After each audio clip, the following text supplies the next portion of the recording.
السلام عليكم ورحمة الله وبركاته. ازيكم حبايبي؟ عاملين ايه؟ يا رب تكونوا بخير وبأحسن حال. النهاردة ان شاء الله هنتكلم عن تفسير رؤية شراء الدجاج في المنام. وقبل ما نبدأ في التفسيرات صلوا على الحبيب المصطفى صلى الله عليه وسلم. يا ترى ايه هو معنى رؤية شراء الدجاج في المنام، وهل هو مبشر ولا منفر؟ طيب الفقهاء قالوا تفسيرات عامة على كل الحالمين ولا تفسيرات خاصة لكل حالة اجتماعية على حدة؟ تعالوا كده نقول في البداية ان الدلالات اللي احنا هنقولها دي خاصة بكل الحالمين، سواء عزباء او متزوجة او مطلقة او ارملة، رجل اعزب، رجل متزوج، ولو في اي حالات خاصة هنذكر الحالة الاجتماعية قبلها.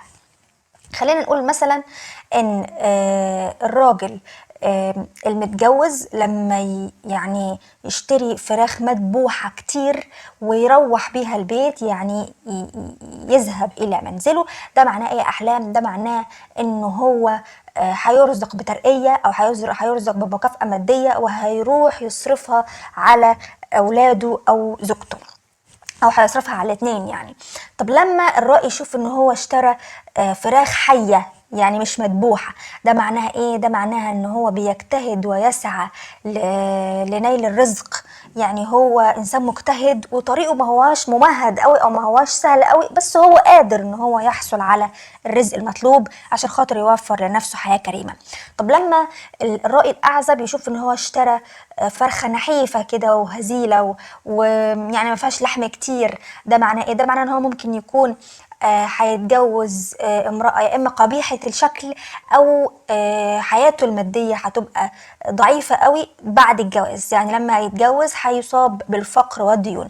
طب لما البنت العزباء تحلم انها بتشتري فراخ، ده معناه ايه؟ ده معناه ان هي فتاة طموحة وهتوصل لمستوى مهني كبير او وظيفي كبير، ده في حالة ان هي حابة انها تشتغل وتكون نفسها ويبقى عندها كارير او عندها مكانة اجتماعية وبوزيشن في المجتمع. ولكن لما هي تحلم ان هي اشترت فراخ بس في الحقيقة هي عايزة تتزوج، يبقى ده معناها ان دي بشرى بالزواج، واول ما هتحمل هتنجب فتيات.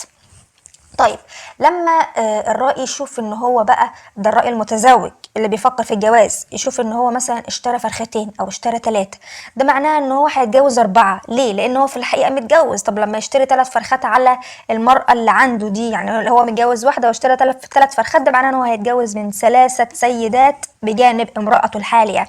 طب لما الرائي يشوف ان هو اشترى فراخ حية او اشترى دجاج حي وهو راجع لبيته الفراخ دي وقعت منه او اتسرقت منه او اختفت فجأة، ده تحذير في الحلم. تحذير بايه؟ تحذير ان هو يحافظ على رزقه، لانه هو ممكن يفقد الرزق ده لاي سبب من الاسباب او يفقد وظيفته لاي سبب من الاسباب، فلازم ياخد باله من الرزق اللي ربنا بعته له ويحافظ على وظيفته عشان خاطر هي هتكون مصدر الرزق بتاعه في حياته.